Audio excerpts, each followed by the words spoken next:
We had a super fun and very specific conversation with Wayne Altman, a military veteran who suffered hearing damage from his time in service. In dealing with chronic, debilitating tinnitus, Wayne discovered the healing properties of binaural beats and sound frequencies. He now owns and runs a company that offers subscription-based binaural and frequency healing soundtracks. It's a super interesting conversation about health, healing, and business development, and Wayne is really fun to talk with and listen to. Please enjoy. Hi, I'm Erin Power. And I'm Laura Rupsis. We're certified health coaches, and this is Health Coach Radio. This podcast is about the art, science, and business of health coaching. We share our insider tips to help you become a better coach and entrepreneur. And we interview expert guests to discover how they've made it in this growing field. It's time for health coaches to make an impact. It's time for Health Coach Radio. All right, we got Wayne Altman in the house. How are you, Wayne? I am fantastic. Thank you for having me. We're excited to kind of geek out on kind of a new topic that, and I don't want to spoil it. I want you to introduce us that Health Coach Radio doesn't spend a ton of time on, but I think it's timely. We'd love to learn more about it. But before we dive into what I just teased up there, let's talk about you. Can you give our audience a little bit of a, 5-minute background story on Wayne and how you got here? I spent 8.5 years in the Army during Desert Storm, a lot of training, a lot of explosions. Found myself missing about 70% of my hearing. Wow. And what hearing that was left, I suffer from a condition called tinnitus or tinnitus. You'll probably hear a lot of people say tinnitus, which is a ringing. For some people, it's a ringing. Some other people, it's a whooshing, but it's a noise. It's what you're hearing is the damage that's done to your audial nerve. So it's different in everyone. And for the last 30 years, that's all mostly what I hear. Mm-hmm. Had a friend of mine who said, "Hey, you've got to check out binaural beats." Mm. And I was like, I have no idea what you just said to me, but sure. Put a pair of headphones on, played this real crunchy type music for me. First one did nothing, and I started laughing. I was like, all right, this is, I feel kind of stupid. Second one, again, really, didn't do very much. The third one, though, the third track he played for me had a profound, and I'll tell you later just how profound. It was a profound effect on me because it made that noise leave my head. It was gone. And all I heard was that music. And that was the first time in 30 years that I experienced what I consider silence. I could hear the things around, but I mean, right now, talking to you, I hear a very high-pitched screaming going on in my head.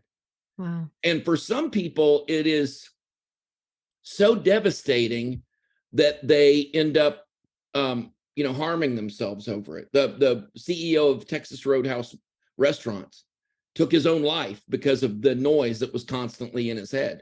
So this can be very debilitating. Mm-hmm. So 24 hours later, I owned melodyclouds.com and started building a library to where we are today. I was all in from jump. It was crazy how much relief that gave to me. Wow. That is such an interesting story and difficult. And I think we can imagine what it must be like to never, the way you put it was that was the first time you had heard silence in 30 years. And that's a really stirring, thing to imagine. Right. Imagine like never being in a quiet room, even in a quiet room, or try going to sleep when all you hear is this. Before this, I would go to sleep, but I would need to be exhausted in order to do it. Yeah. And this, every night now, I put a pair of soft headphones on and listen to a couple tracks and boom. I have since found better frequencies to listen to, but that first one actually is what made silence for me. Yeah. Well, I want to get into the frequencies because I'm really interested in that stuff. Yeah. Cool. What I think is interesting so it's just so wild to imagine that, the first song did nothing, the second song did nothing, and you persisted into a third song, even though there's a big part of you that was thinking like, what even is this? Like, come on, I'm not one of these crunchy granola guys, like binaural what? But the third song, there was an immediate change in your symptoms, your experience of health. And then what's so interesting, and I think a lot of people listening can relate to, is the next thing you did was you bought a web domain and you started a business and you doubled down on it. Like you the were only that one that excited. wasn't surprised, Aaron, the only one that wasn't surprised by that at all was my wife. My wife was like, of course you did. Of course, that's what you did. Yeah. Well, what was your reasoning for that? Just before we get into the science of binaural beats and all this really cool frequency stuff, which I definitely know I want to learn about, and probably a lot of our health coach audience wants to learn about. But is that how, your wife was like, yep, there he goes. She knew. Is that something that's inherent to you, to take like a bull by the horns kind of guy? Or was it a drive for wanting to solve for other people? What do you think your driving force was in wanting to immediately start a business? So yes. Okay. So I have 14 other online businesses. So Melody Cloud's 15th, and I try to automate them as much as possible. So I spend about 5 days per month for each, scattered around whatever each one needs. So the answer to that is yes. That is my knee-jerk reaction, my natural reaction. Ever since COVID, especially when I was working for a luggage company when COVID hit and no one was traveling anymore, and the owner was panicked. See, people think that I shave my head. I do not. I pull my hair out. It was pandalirium. Okay. And so that taught me a very brutal lesson. I got a mortgage like everybody else. I got, a family. My kids like the eating. So it was, I had to scramble and do something pretty quick. Getting back to this though, Aaron, you said something, and this is what convinced me, was because the first track didn't work and the second track didn't work. The third worked. That's what made it real to me, to be honest with you. Right. Because when you go to the doctor and they prescribe a medication to you, it may not work the way that they want it to right away, or that may not be the prescription that you need. Yeah. So that made it even more real, because if it had just right. Yeah, it's like you were playing, if you were going to convince yourself it was going to work, this placebo effect, it would have worked on the first track. That's the thought. That's exactly the way I thought. Yeah. I'm like, well, wait a minute. And by the way, since then, I found out what the other tracks do. It's not like they don't have any effect on me at all. I just wasn't, I didn't know what those side effects were. I wasn't in that situation at the time. So it made it very, very real to me when that third one had such a profound effect. I was like, well, wait, that cannot be ignored. Right. So can we take a little step back here? Sure. Do you mind spending a little more time on tinnitus, and kind of, you mentioned it, it's like a really loud noise in your head. Some people describe it this way, some people describe it that way. And I heard you say it's a result of the damage to. Do you mind giving just flush that out a little bit more? What exactly is it? Do we have some understanding as to common causes of it? I mean, it makes total sense to me as 8.5 years in the military, listening to booming noises. Why that's it? But I know people that have tinnitus that haven't had that experience. Yeah. So I'm curious, what do we know about tinnitus? So here's the thing. So the most common are musicians who are listening to loud music. Listen, you need to protect your hearing jealously. And I mean, everybody was a teenager, unless they're going through it now, are going to be, we're listening to music super loud. I get a lot of comments and a lot of questions from dentists, because dentists that are still using the old drills, they get tinnitus. I mean, that is a guarantee. Unless they're using some type of hearing protection, for some reason, the frequency that those drills work at really damage hearing. Construction workers, being in the military is not the only loud profession. Right. Elementary school teachers. Yeah. I know. I was like, dude, I knew kids were loud, but yeah, they need hearing protection. just as much as anybody else. Is it because like certain things like the dentist drill and a young kid sort of screaming tone is at a certain sort of level? So that is my thought too. But for me, I am listening to the concussive effects of that noise. So I was in the 8th Engineer Battalion, and they used a lot of explosives to destroy bridges, build bridges. And they also used a thing called a miklik, which is a mine clearing device. And it would shoot this rope of very cool, especially for dudes that love explosions. And this is very cool to watch. But I had no idea what it was doing to my hearing at the time. But it would shoot this rope of C4, which is a high explosive, hit the ground, and it would clear the way for mines.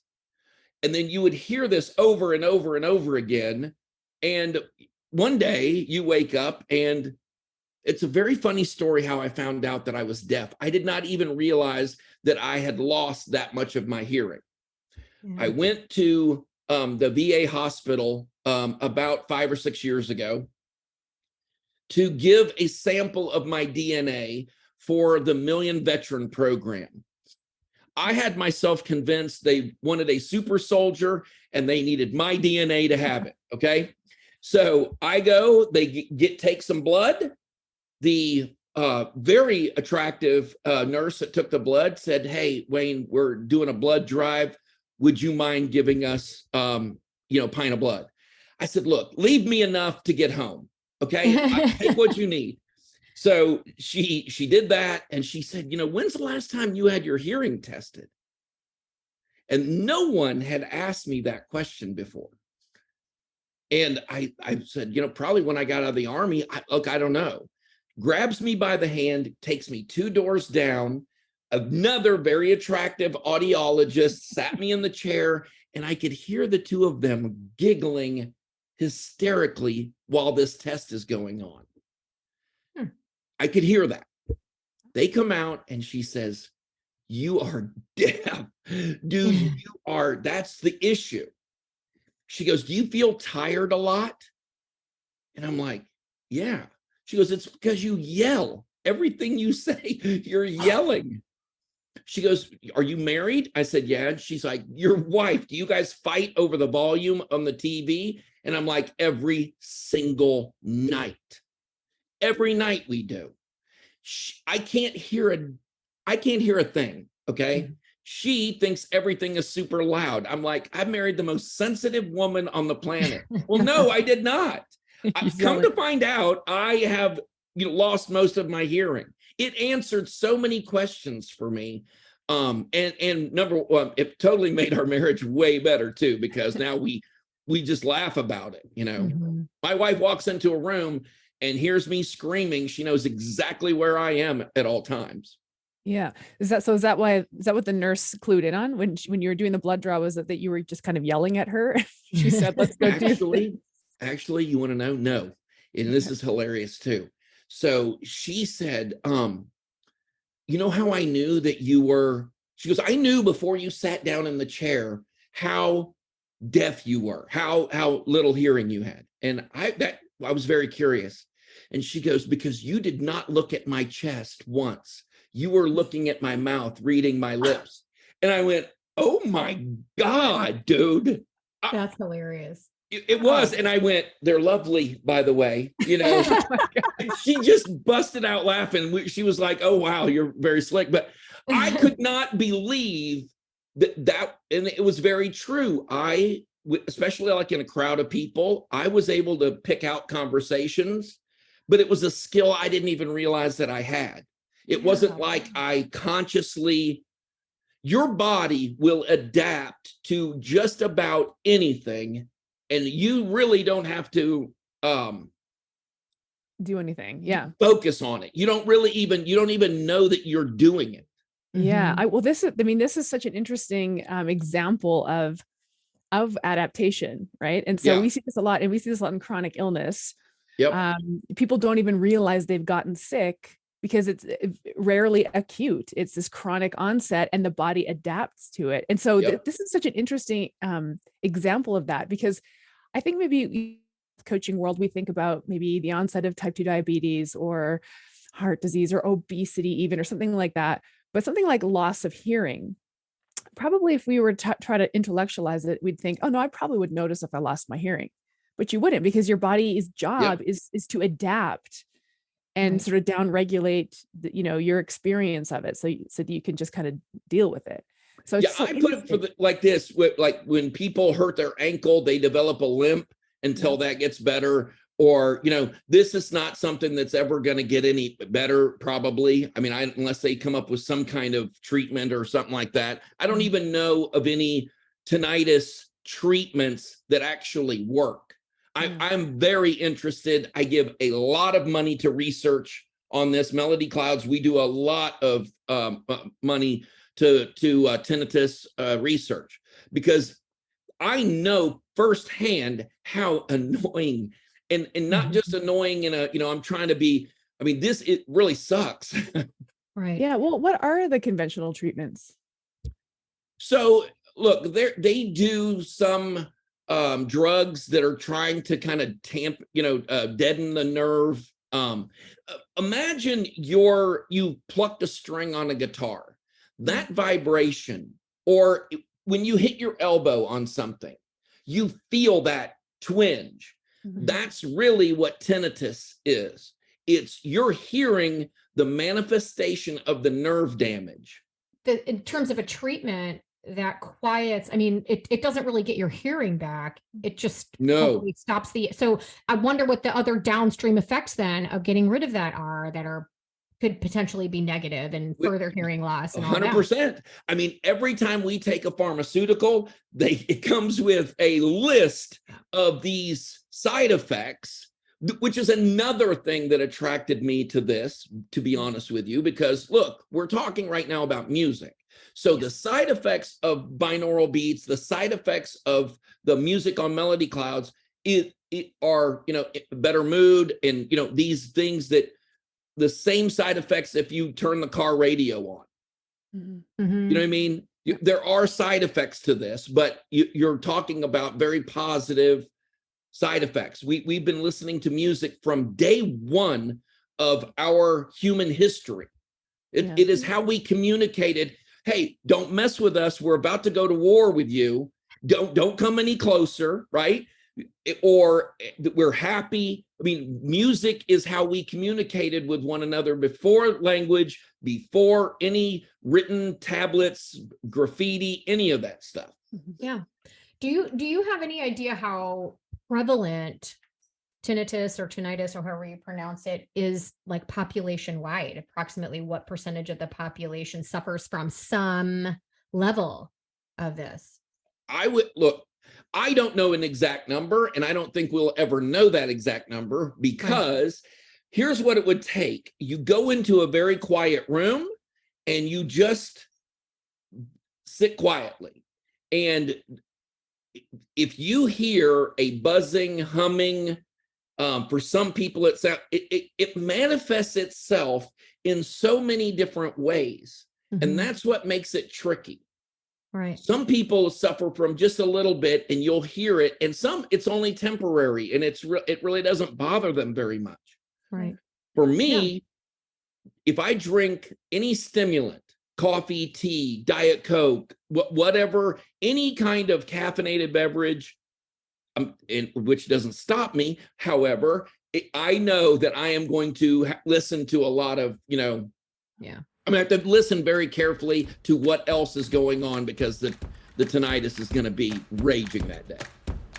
Hi, it's Erin Power here, co-host of Health Coach Radio. Fitness has always been a part of my life.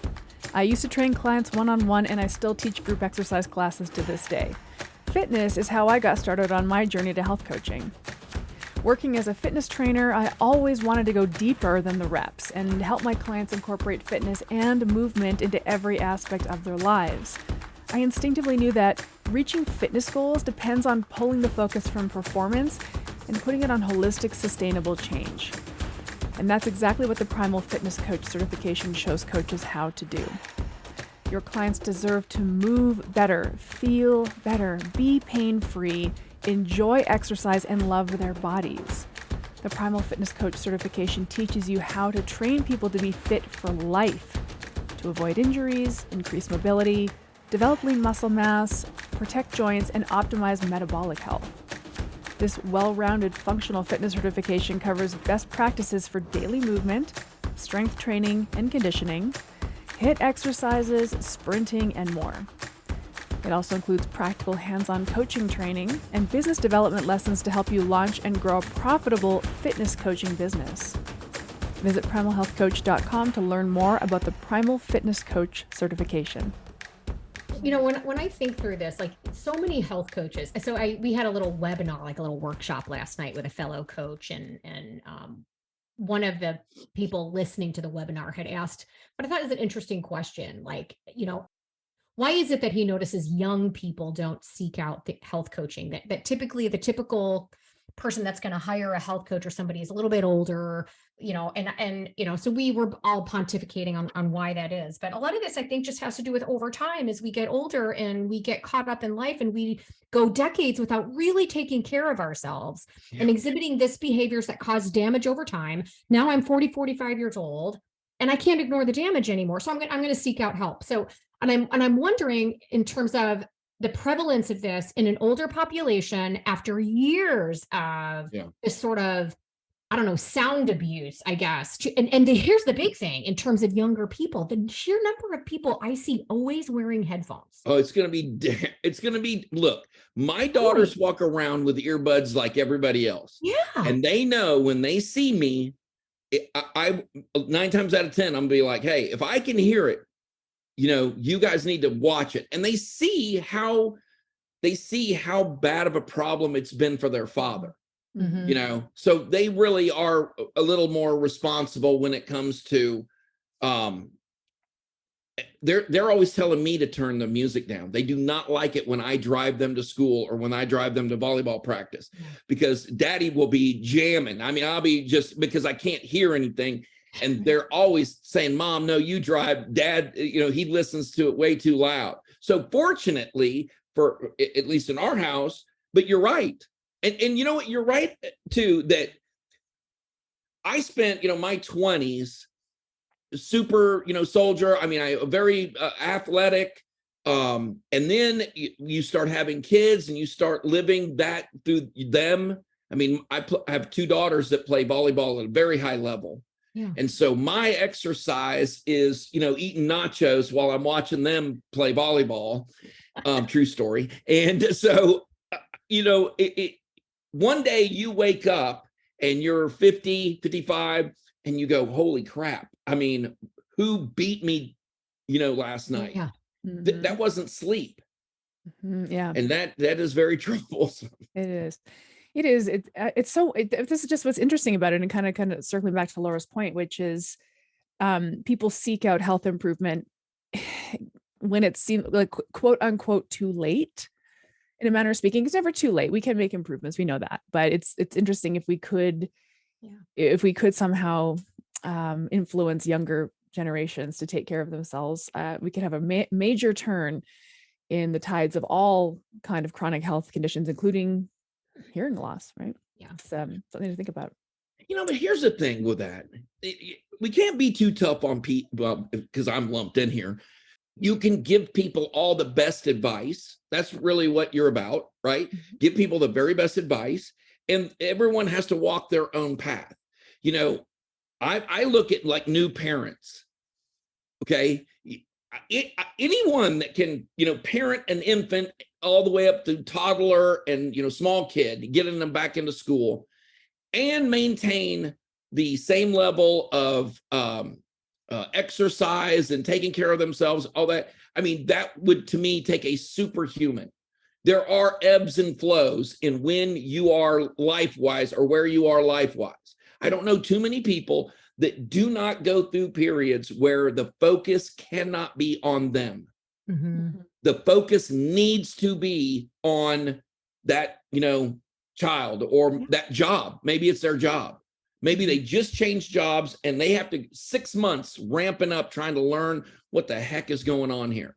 Yeah, that's good. That's nice. That's a nice example of grace. I think that's one skill that health coaches could learn to practice more of, especially when they're dealing with people who have been living a life that has a lot of demands. A person has a lot of demands on their time and energy. We can't all be perfect little health angels from birth to death. So that's a really good point.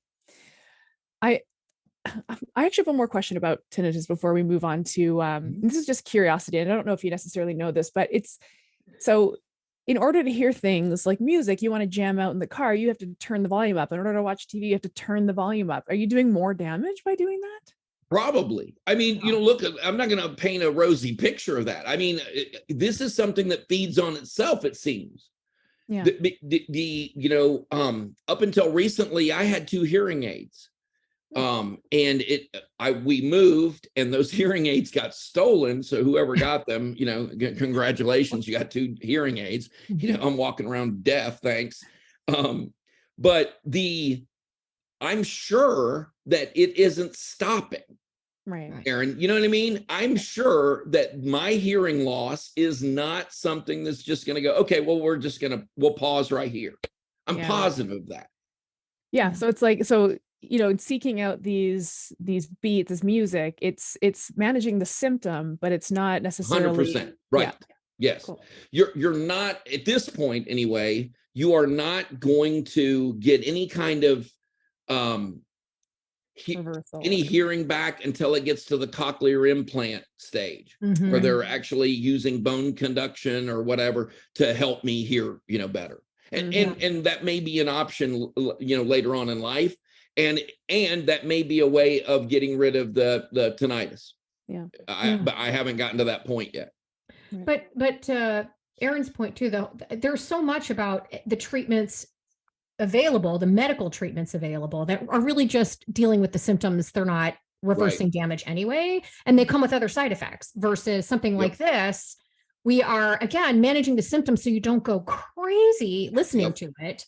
But it doesn't have the same potential downstream negative effects on other body systems. Right. So I would love to kind of dive into Melody Cloud. And so here's what do you know what it is those frequencies are doing? Is it just sort of calming? Yeah, which this is my favorite part of the whole conversation. Yeah. Because we're working with veterans organizations right now in 3 states to combat PTSD. I mean, you can use binaural beats, and I'll explain the science behind this a little bit. You can use binaural beats to block grief, to give people a respite. It's not a permanent solution, but you can take someone that is depressed and you can give them a minute to catch their breath, get over that particular thing that's got them to that point.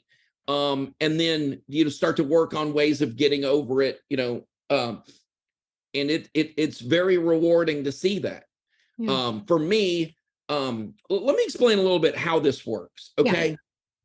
And I'm no doctor, but it's not that difficult to understand. All right, our brains are electrical organs. Your thoughts are generated in frequencies of that current. Okay. So if you can replicate those, let's say in the zone, right? That's a real thing. When you say, oh, they're in the zone, their brain is operating at a certain frequency. They feel more focused. They are in a zone. Okay. If you can find a way to replicate that, then you can be in the zone more often. Or we know that 432 hertz is REM sleep. So when you are deeply asleep, you're at 432 hertz, your brain waves, right? If you replicate that for someone, you can put their butt to sleep. I mean, that's just, it's an interesting, it's an interesting thing because there's so many different things that you can help people with, whether it's focus when they're driving, or whether it's, like I said, blocking grief for someone. Have you ever been, when I was a teenager, I listened to a lot of The Cure, Depeche Mode. Okay. I was a very kind of, you wouldn't want to be around me. I was a very depressive, like emo, totally unlike me now. Right. Okay. but I enjoyed that feeling. I enjoyed feeling that emotion, and that music got me there. No binaural beats, take that out of it, but it put me in that mood. And that is what was attractive about that. The same thing, they did a study about music, right? And it is almost impossible for people to be sad listening to banjo. Listening to a banjo, it is almost impossible for people to, you never see people listening to bluegrass or whatever, all depressed. And that is a real thing. I had no idea. I love listening to banjo. Yeah. But I had no idea that it was like this euphoric, or not euphoric, but this very happy type music. And that's why I was attracted to it. It makes perfect sense. Listen to this. This is fascinating to me. All right. Take the binaural beats and take the solfeggio out of it. We'll talk about solfeggio in a second, but because that is interesting. There are millions of movies. Only 17 of them have ever been made without a soundtrack. Even silent movies are not silent.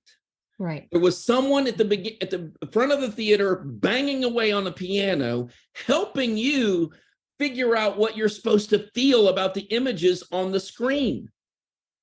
Yeah. My kids watched the movie Wall-E. Remember the little robot ran around? Hour and 40 minutes in that movie before one word of dialogue was spoken. Oh. It was all music. You had 4 and 5-year-old children sitting in a theater, hands folded, watching this freaking robot running all over, falling in love, doing all those things.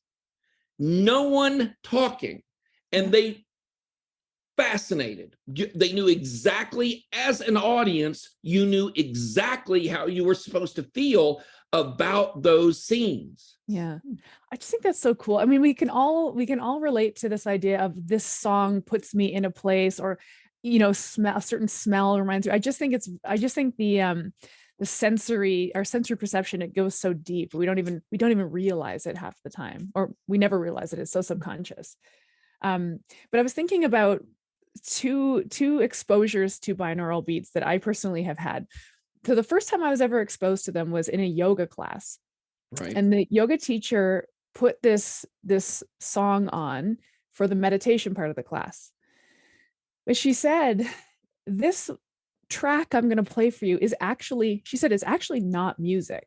It's not really music. It's a series of tones that's designed to, and I can't remember what aspect of our brain it was meant to target, but I can tell you that myself and a handful of other people were so uncomfortable when this music was playing that we actually had to sit up from the meditation and leave. It just made us feel a certain kind of way that was just unpleasant. I think because maybe she had queued it up a little bit.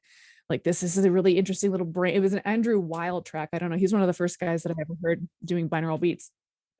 But you mentioned the flow state thing. So I was working on a really large project a few years ago, and I was really struggling to get into flow state. And I was trying everything. I was trying to set up my environment and trying, lighting and mood and sleep, everything. I was trying to hack this productivity that I needed. And I decided I needed something in my ears. So I went onto YouTube and I started searching music for focus. And I went through a few tracks, and like, they were not helping me focus. They were distracting me or just kind of annoying. And I found this one track, and it's 2 hours and 36 minutes long. And to this day, I put that thing, I've got it favorited on YouTube. I listen to that thing all the time. I put it in my ears, and I'm gone. I am gone. I am in the project. What's really annoying is that YouTube now will put an ad in the middle, and I'll be like, whoa. It'll take you right out of it. I know. Look, I'm glad that you said that, because let me just say one thing. Melody Clouds does not have, nor will it ever have, advertising. That is the most annoying thing I have ever run into. You're right in the middle of something and they want to slip in an advertisement or something. Oh my gosh. I mean, that drives me insane. But is it, the thing is, I was working away at a coffee shop one day, and I had this sound in my ears, and I was absolutely in total flow state. This song just really does it for me. My friend who was working beside me, she was working on something different. We're just working beside each other at a coffee shop. That's just how we bond, I guess, these days. Sure. And she said, "What is that you're listening to?" And so I gave her my earpods and let her listen. And she was like, I don't get it. It's just the same thing over and over again. So is there like an individual sort of, is there like a, you have to 100%. be open to it, That was going to be my question. Yeah. It's not, I have not found that, no. But what I have found is okay, a couple things. Number one, with binaural beats, when you first start listening to binaural beats, it is almost imperative that you put in headphones and start listening to them, because you have one frequency going in one ear, one frequency going into another ear. Your brain actually splits the difference. Mm-hmm. So in order to get to 432 hertz, you're listening to two tones. Your brain actually is what makes that. And it works differently for everyone, because look, every single one of us is different, and our frequencies, what we respond to, what our experiences and things are all different. Again, which that's what kind of sold me on this being actual science, as opposed to some kind of, mind, I don't know about a better word for it, but anyway, some kind of, it just didn't, it felt real to me. It was more replicable. I could do it again and again and again and again for someone, and they always had basically the same reaction. Mm-hmm. I wonder if there's a couple like components to this that really, so I'm wanting, so tell me if I'm kind of thinking through this stuff as someone who really hasn't had any experience with binaural beats. I know Aaron has. I've had zero. So I'm wondering how much of this is to the individual and just kind of what's going on in their own ear in terms of the health of their level of hearing damage or relative health or what have you. Plus, in addition to that, what it is they might be seeking help on. What if someone might want more energy, right? They want to be able to, hey, I've got a big workout coming up, or I've got something coming out and I'm feeling kind of fatigued. Is there a certain track that might energize that person versus another track that would, again, to your point, trigger them to be sleepy versus focus versus someone who's having, I'm thinking in terms of my husband who has these anxiety attacks. Right. Is there another type of frequency or type of music that would have more of a calming response to him? So I have to imagine there's a fair amount of trial and error. All of that is marked. All of our tracks are marked with what frequency and what kind of thing you can expect from it. Okay. Yeah. I think that's fair to people, because you really don't want someone that's got a high stress level listening to the binaural beat that's going to make them even, make it even worse. Solfeggio frequencies are very good for that as well. And the way that it works for a lot of people, I mean, you can kind of judge on the mass. You can kind of say, all right, look, we know that 432 tends to have this effect on people. 432 hertz, I know that I do not listen to that unless I am in a place where I can go to sleep, because it drops me like a sack of potatoes. There are a few frequencies, 852 or 741, have really no effect on me, but really, I have people that tell me, listen, intuition, and I feel more spiritual when I listen to these. That's an actual emotion. That's an actual, thought process. And I'll give you an example. Let's say the three of us were going to go to lunch, and I said, hey, before we go, I want to go to, I got to stop by the church. So we stop by this huge cathedral. Someone's playing an organ. Without even looking at one another, we would know, bring your voices down. You're going to be reverential. Doesn't matter that it's not your place of worship. That has nothing to do with it. We just know instinctively, and it's because of those cues that okay, let's say that we go to the gym, right? And everybody, we do an iPod, a phone check, playlist check. We'll be able to determine who's going there for a workout and who's going there just to mess around very quickly, just by the playlist that you've chosen for that day. Yeah. You're like, hey, Wayne, must be leg day or something, well, you're listening to bluegrass or we listen to very intense music if we're really wanting to get in that workout, a really good workout. For that, yes, it works differently for different people, but you can see these groups start to form. Yeah. You know what I mean? You can see these anyway, you can start seeing these similarities. You can start seeing, okay, these are the things that people come back to over and over and over again, and without even having any experience whatsoever with them before. Yeah, that makes sense. Mm-hmm. It's very cool. It's really interesting. So tell us about your business then. So is it a subscription? Is it streaming? Is it all of the above? And who are you targeting with that? So I got very offended by some of the other. Look, when I first started this, I immediately went to some of the other streaming sites, and I started looking. I'm like, wow, this is very cool, but it's not something that I want to spend like $30, $25, $30 a month for. I mean, to me, I got very cheap. I got very offended by that, and I started doing some numbers, started doing the math, and that's why Melody Clouds. We start off at $2.99 for the first 60 days. The largest button on our app and on our website is the unsubscribe. I'm not taking anybody's money that does not want to, hand it over, doesn't find this useful. I don't send out email to people like ever. I mean, maybe you'll get one a month if we add something like super cool and I want to let everybody know about it. But generally, it's either going to be in the app or it's going to be on the website. And it's $5.99 every month after that, because frankly, I'm not. This is not a get rich quick scheme. Now, I will say we're over 300,000 tracks. We're at 17,000 audiobooks. It's not just music. So we're at 17,000 audiobooks, all of the classics. We are at 30,000 books, lullabies. Let's talk about lullabies.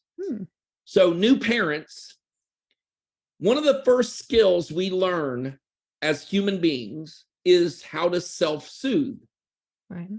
Right? You put the baby down and you hope very quickly they learn to get themselves back to sleep, or you're going to be getting up 5, 6, 7 times a night, right?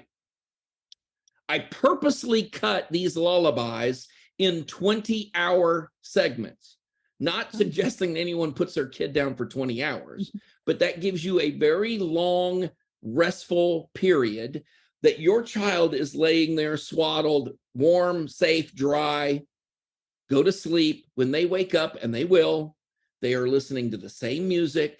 They recognize the same surroundings, and they naturally, very quickly learn, okay, we can go right back to sleep. We're exactly as it was before, right? We also just added Aesop's Fables. You guys remember Aesop's Fables? Yeah. Okay, so I noticed that I was talking to my youngest, and she had no idea what I was talking about. And it struck me as very odd. I'm like, wait, you didn't learn Aesop's Fables in elementary school? No wonder kids act the way they do toward one another. These were lessons that we all learned very young, and they're genius. I mean, the fox and the eagle, the dog and the bone. I mean, all of these lessons that Aesop, taught, no longer being taught anymore. So I have a very good friend of mine, Gary Meyer. He's in the Radio Hall of Fame, right under Marconi. This guy has got a voice. Oh my God. So I sat him down and I started having him read all of these stories, and they are awesome. He does such a good job. I was crying on the way to lunch with my wife. I was like sobbing. I'm like, oh my goodness, this is exactly what I wanted you to do. And they sound fantastic. And then of course, Solfeggio. We've got 8,000 hours of binaural beats in Solfeggio. We have 300,000 files for people to, if you can't find something on here to enjoy, you can always hit that unsubscribe button, and, God bless you, Yeah. So I can't even pronounce it. So there's binaural beats, and what's the other thing? Solfeggio. Oh my gosh. I cannot believe I left this out. Okay. So in the 11th century, a monk named Guido di Arezzo, I love that name, Guido di Arezzo, he made an observation. And his observation had really struck me.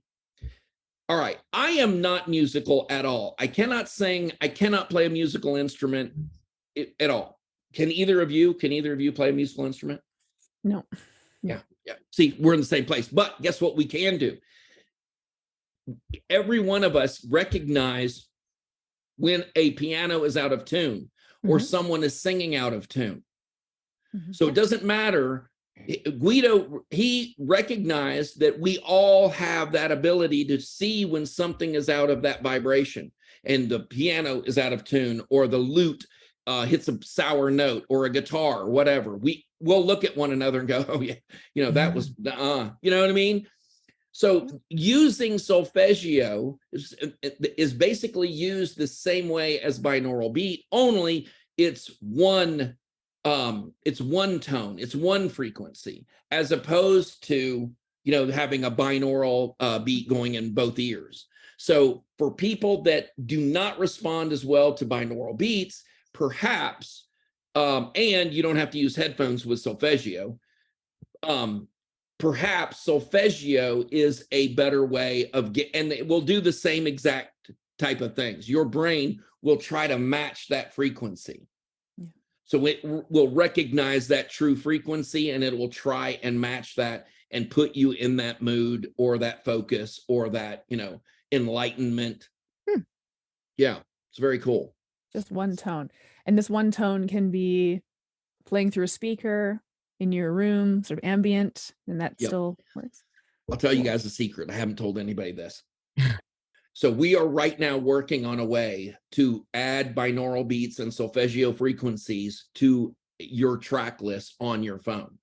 So any music that you listen to, being able to add that binaural beat over the top of that, and you'll be able to listen to all of your favorite music without having to listen to some woo-woo crunchy,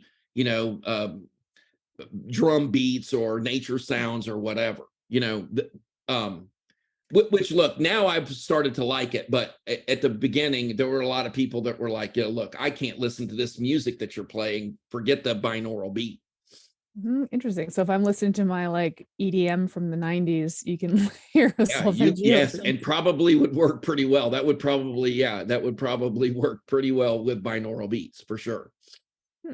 Interesting. I guess I just realized that binaural, that it has to be in both ears. I just picked up on that. So and your brain puts that together. Now you can actually get to a point where I'm at a point now where I don't have to wear the headphones when I go to sleep. I listen to that track and conk. So just because it's binaural beat does not mean that my brain now has recognized it and it will provide me with whatever that is doing to me, even though I don't have two separate, the headphones on. Right. It's like a conditioned response. Your brain has figured it out. Oh, interesting. I was actually thinking about that when you were talking about this lullaby track, because, I think about people who need a white noise machine to fall asleep, to sleep or whatever. And it's sort of well, do you become now dependent on that? Do you think there's a dependency element to this? Look, I do think that we are creatures of habit, certainly. I don't know that it's necessarily there's mental addiction and then physical addictions. I don't think it ever becomes to the point where it's a physical addiction. Maybe I'm wrong about that. I know that for me, there are certain things I find comfort in, I mean, just like a kid with a whoopee or, their little blanket, we are creatures of habit. You wear the same clothing, you do the same things, you eat in the same restaurants, you try to make your life as comfortable as you can, and that's what is providing that for you. I don't see necessarily that being an issue, that being a problem. However, when it becomes that you need it to survive, or when replacing it, if you've ever lost it, then it becomes a pretty big issue. Right. I stopped using tobacco about 15 years ago.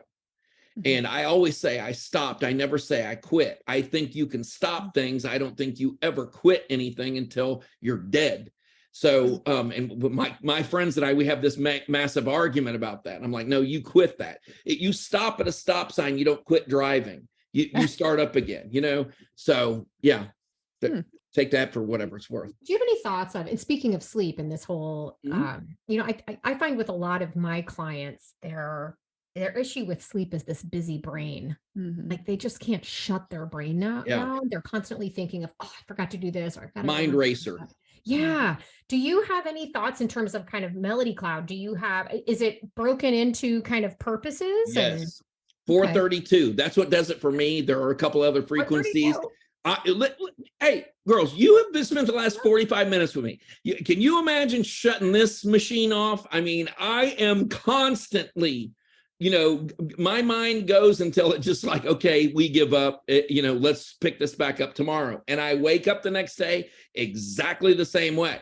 And I'll go do it the next day. And one switch that I have found is that frequency 432.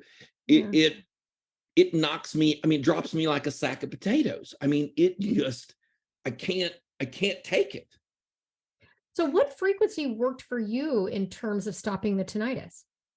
It was 639 and 396, which also 396 also liberate guilt. It liberates guilt. So if you feel like super, at least for me, if you feel like super guilty, that is an emotion, that is something that, and maybe you should feel guilty about. So I don't know. But what I'm saying is there are a lot of people that carry around this huge baggage of guilt over something maybe that they've done. Giving someone a break from that. And a lot of PTSD sufferers have that. They ask about that. So it does have that effect. If you can feel guilty, then obviously you can feel the opposite of that. Or you cannot have one without the other. You know what I mean? Yeah, you can feel tired. Obviously you can feel energized. If you can feel enlightened, you can feel clouded and, out of focus. Yeah. So this is about getting people to in spiritual order or enlightenment or, to sleep, whatever it is. That's an interesting point of view. I think we all kind of know that on some level. Like a lot of the emotions that we carry around are in some ways put upon us culturally, but the very fact that we can feel them means that the opposite exists as well. Right? Well, when I get pushback, and I do, there are a lot of people that will push back on this, and rightfully so. I got no problem with that. I have an answer for you. This is not trying to convince anybody of anything. I want people to try this. Okay. I want them to try it and find out for themselves if this actually has an effect on them.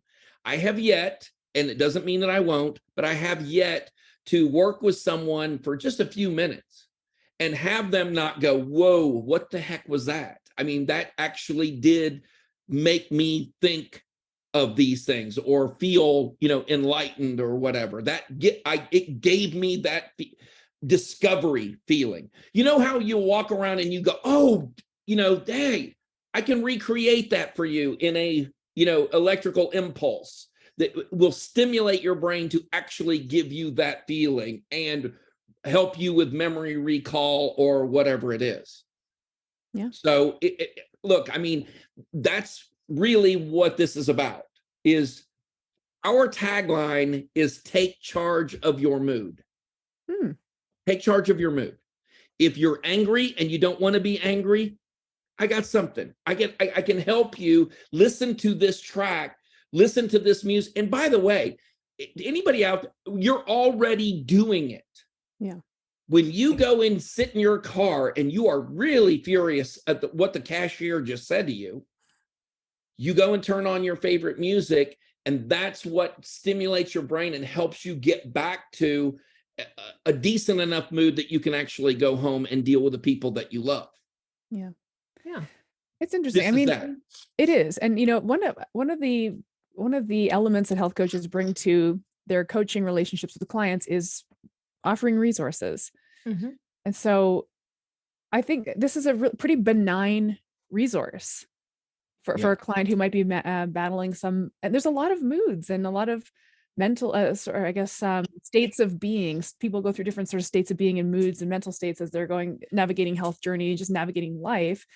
And so having a tool like this in one's back pocket, to me, as a health coach, It's not much different than having a repository of recipes or a Right. library of fitness videos. It's kind of the same thing.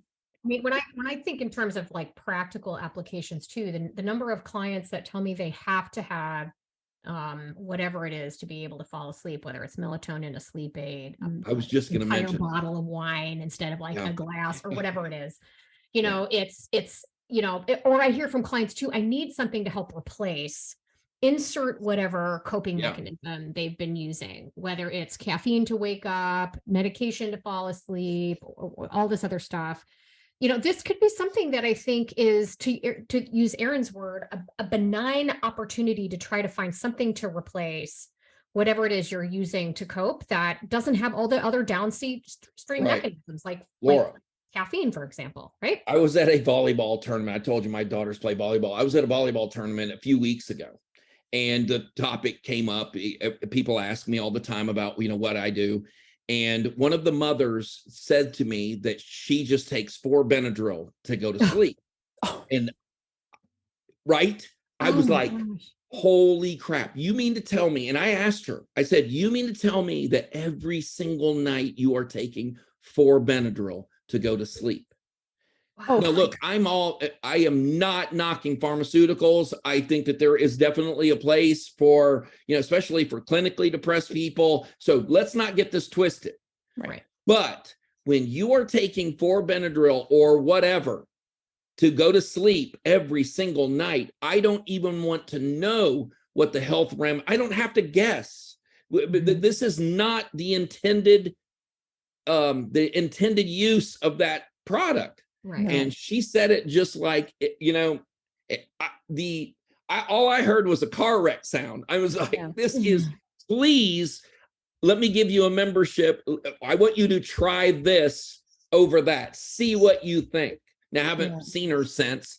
Hope nothing's happened to her, but I mean, that to me was just out of pocket, way beyond. Mhm. That's it. But that makes me think, like, I kind of try to think about what the health consumer is going through in that moment. And here, the analogy I'll use is sometimes when I'm, for example, training fitness clients. Let's just use a really simple example, a bicep curl. Okay. Just hear me out. Doing a bicep curl. Mhm. To the exerciser, it's like, well, I have to just, move my arm like this and I'm doing the thing. If I move my arm like this, holding a weight, I'm doing the thing. But it's like, well, actually try to imagine in your body what's actually happening when you're moving that thing. Like there's a muscle that's moving a joint and pulling the thing up against. And I feel like what happens with people, health consumers, is as long as they're getting the thing done, as long as the weight is moving, as long as I'm Yep. in bed for 8 hours and my eyes are closed, I did it. I got my 8 hours of sleep.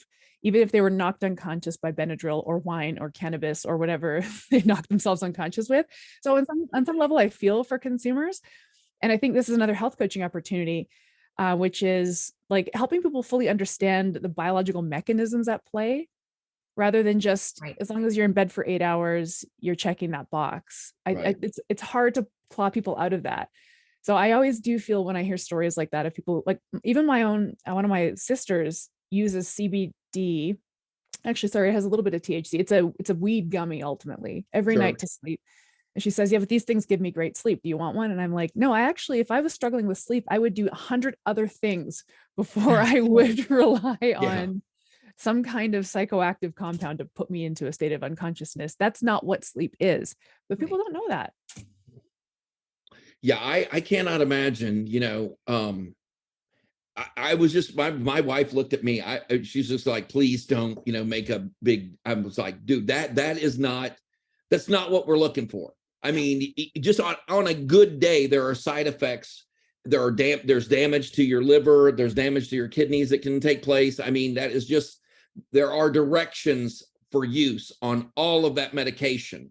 And yeah, that to me, that's really why I'm doing this, Erin. That is why Yeah. this is going on. Okay. Good. Yeah. Because ultimately that sleep isn't sleep. That is an altered state of consciousness that's not sleep. No.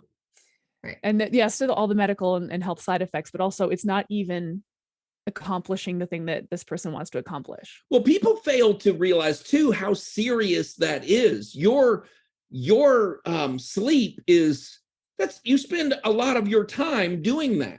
I mean, everybody's familiar with Michael Jackson and how much he struggled with sleep to the point where he was using surgical grade propofol to get to sleep, could not get to sleep without it. I mean, that's where this thing goes. Yeah. This isn't like, this is a progressively worse thing. So you need to figure it out. This is not something that you can just say, all right, I mean, whether you move your workout to the end of the day, a lot of people do that. A lot of people I see in the gym, 10:30, 11 o'clock at night, moving their workout to the end of the day to get that exhaustion so they can go in and just rest. It doesn't really work that way for me, but I'm a mind racer. I lay down and immediately my body is exhausted, but my brain is like, no, come on now. Woo, we can get, now we can talk, and so listening to that music really does, help me out. I love it. Oh my gosh. I feel like we could go on forever. There's so much to this. So thank you so much for sharing your story and helping us understand kind of how health practitioners, health coaches, and also just the individual health consumer can use something, try it out, troubleshoot just based on your story. The first track might not work, right? Yeah. And to just keep trying to find something that works. I just love this whole concept. So thank you for, Yeah, totally my pleasure. I love explaining this to people, and you guys are great at this, by the way. Yeah. So, well, thank you. So tell our audience what you want people to know about how to find you and Melody Cloud. So contacting me is pretty easy. It's Wayne Altman at melodyclouds.com. That, and I get a ton of emails, so don't be bashful. It will get answered. Melodyclouds.com is the brand new website, is probably going to be launched within the next 48 hours. So I'm very excited about that. We have an app on the iOS and Android platforms that is going to be relaunched. We broke the first one, that's cool. Everybody, we're back. We're coming back. And like I said, right now we're doing $2.99 for you to give us a try for 60 days. It's $5.99 after that. I've got all the bandwidth. I have every bit of bandwidth, so people do not have to worry about it ever slowing down. If you're in the wrong place, if you ever see an ad, or one of the things that Apple and I fought over a great deal, I'm not trying to sell anybody's information. I don't even collect people's information. We're doing a little experiment. I want to know how serious people are about keeping their information secret. So using Melody Clouds, no one's ever going to get your information from us. Our lips are sealed. So you can feel safe about that. So that's really it in a nutshell. Awesome. This is great. Thank you so much, Wayne, for teaching us and your excitement, and an awesome resource that health coaches can point their clients to. Yeah, it's a lot of fun. Thank you both. This podcast was brought to you by Primal Health Coach Institute. To learn more about how to become a successful health coach, get in touch with us by visiting primalhealthcoach.com/call. Or if you're already a successful health coach, practitioner, influencer, or thought leader with a thriving business and an interesting story, we'd love to hear from you. Connect with us at hello@primalhealthcoach.com and let us know why we need to interview you for Health Coach Radio. Thanks for listening.